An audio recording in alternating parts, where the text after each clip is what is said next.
रात को अचानक राधिका मौसी को किचन से कुछ गिरने की आवाज आई। उन्होंने बाहर निकल के देखा तो किचन में उन्हें कोई सफेद साड़ी में दिखा। वो चीख पड़ी, हे भगवान, आलतू जलाल तू आई भला को टाल तू, आलतू जलाल तू आई भला को टाल तू। राधिका मौसी को चीखते सुनकर श्रवण बाहर आता है भागते हुए। अरे माँ, क्या हुआ? क्या देख लिया? दादी माँ आ गई क्या सपने में? अरे बेटा, रसोड़े में देख तो कौन है? श्रवण रसोड़े में झांक कर देखता है और उसे कोई नहीं दिखता अंदर। अब रसोड़े में तो कोई नहीं है माँ। कोई सफेद साड़ी में नहीं है क्या? नहीं माँ, कोई भी नहीं है। चिल्लम चिल्ली की आवाज सुनकर काजल भी वहाँ आ जाती है। अब क्या हो गया माँ जी? अरे बेटा, रसोड़े में एक चुड़ैल थी सफेद साड़ी में। अरे क्या कर रही थी वो अंदर? अरे बताया नहीं, कल आएगी ना तो पूछ लूंगी। चुड़ैल जी, आपका क्या प्लान है? माँ जी, रात बहुत हो गई है, आपने कोई बुरा सपना देखा होगा, चलिए सो जाइए। राधिका मौसी सोने तो चली जाती है पर उनको रात भर नींद ही नहीं आती। वो कुछ भी उलझुल बातें सोचने लगती है। कहीं चुड़ैल की वजह से तो घर में टेंशन नहीं हो रहा, कहीं उसी की वजह से तो वो दादी नहीं बन पा रही। सुबह जब राधिका मौसी रसोड़े में छानबीन करती है तो पाती है कि नींबू का अचार गायब है। चुड़ैल नींबू का अचार ले गई, मुझे तो ठीक नहीं लग रहा कुछ। चुड़ैल को भी पता है कि जिंदगी का असली मजा तो खट्टे में ही है। राधिका मौसी झट से श्रवण को फोन कर देती है। बेटा, मुझे समस्या समझ में आ गई है, हमें एक तांत्रिक की जरूरत है।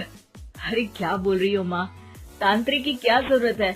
आप पूजा पाठ तो कर ही रही हो ना। आलतू जलालतू मंत्र सारे फालतू जैसे कुछ मंत्र पढ़ो, चली जाएगी अपने आप चुड़ैल। अरे नहीं बेटा, कभी चुड़ैल को कम नहीं समझते। अरे तुझे पता भी नहीं चलेगा कि कभी वो छल करके काजल की जगह घर की बहू खुद बन जाएगी। क्या माँ, कुछ भी बोल रही हो? कहाँ काजल और कहाँ चुड़ैल? वैसे एक बात बताओ, काजल को अगर गाने के लिए बोल देना तो चुड़ैल काजल की आवाज सुनकर घर तो क्या, धरती लोग छोड़कर चली जाएगी। तुम ना पढ़े लिखे बच्चे हर चीज को मजाक समझते हो। तुम रहने दो, मैं खुद ही तांत्रिक को बुला लेती हूँ। अच्छा सुन, शाम को इमली लेके आना। क्या है कि चटनी खाए बहुत दिन हो गए है ना? नहीं माँ, इमली तांत्रिक से ही मंगवा लो ना, आटा वगैरह भी उसी से पिसवा लेना। देखो मुझे काम करना है। श्रवण रात को कई तरह की सब्जियों के साथ माँ के कहने पे चटनी के लिए इमली भी ले आया था, लेकिन राधिका मौसी के दिमाग में अलग ही फिल्म चल रही थी। उन्हें अब सिर्फ शक ही नहीं यकीन होने लगा था कि शायद चुड़ैल ने श्रवण पर अपना जाल बिछा दिया था, जिस वजह से श्रवण उनकी बात ही नहीं मान रहा था। पर कोई नहीं, आने वाली रात में राधिका मौसी खुद तैयार हो गई चुड़ैल को पकड़ने के लिए। रुद्राक्ष की माला, तुलसी का पत्ता, हनुमान चालीसा सब हाथ के पास ही था, बस चुड़ैल का इंतजार था। और जैसा राधिका मौसी ने सोचा था वैसा ही हुआ। वो चुड़ैल उस रात भी आई, पर वो राधिका मौसी से तेज निकली और राधिका मौसी के उससे पकड़ने के पहले ही वो भाग खड़ी हुई। जरूर बहू पे साया है उस चुड़ैल का, तभी तो श्रवण के कमरे में गई है। और अगली सुबह राधिका मौसी पिछली रात हुए हमले में किन चीजों का नुकसान हुआ उसका हिसाब लगा रही थी। उनके खेमे से एक आम के अचार की शीशी भी गायब हो चुकी थी और वो इमली भी जो कल श्रवण लेकर आया था। राधिका मौसी इस बारे में सोच ही रही थी कि श्रवण जल्दी से रसोड़े में आकर दवाइयों की पोटली ढूंढने लगता है। अरे बेटा, क्या हो गया? अब माँ, वो काजल की तबीयत खराब है, बहुत घबराहट हो रही है उसे। हे भगवान, मैंने पहले ही कहा था कि तांत्रिक को बुला लेते हैं, पर नहीं। अब देखो, उस चुड़ैल ने काजल को अपने वश में करना शुरू भी कर दिया है। हालांकि श्रवण भूतों में विश्वास नहीं करता था, पर अब वो भी डर जाता है और राजी हो जाता है एक तांत्रिक को बुलाने के लिए। कुछ ही घंटों में तांत्रिक आ जाते हैं और राधिका मौसी तांत्रिक जी को सब बता देती है। घोर संकट, घनघोर संकट, चुड़ैल को मारू जोर चाकट, ओम भट स्वाहा खटखा के आहा। अरे ये क्या मंत्र है?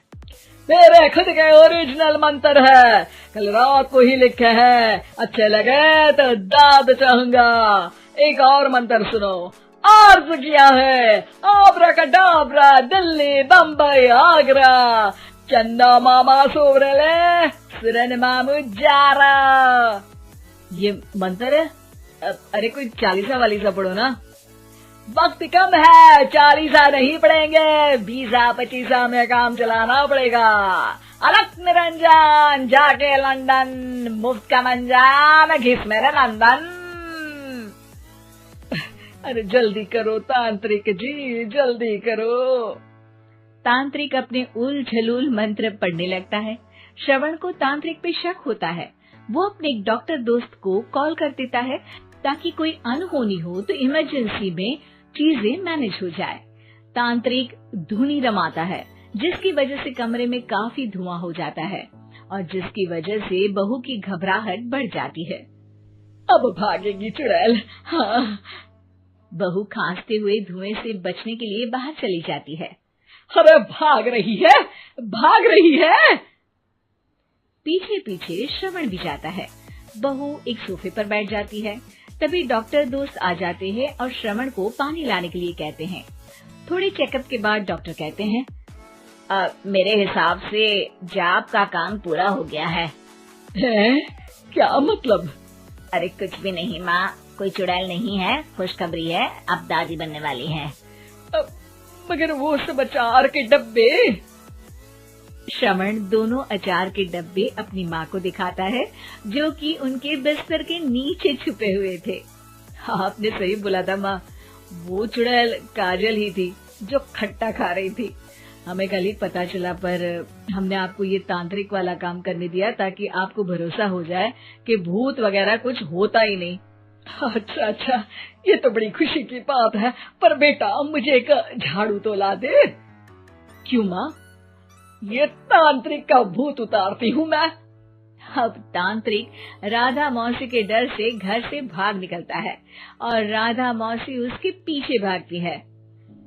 अरे संकट ये घनघोर है, तांत्रिक मुआ चोर है।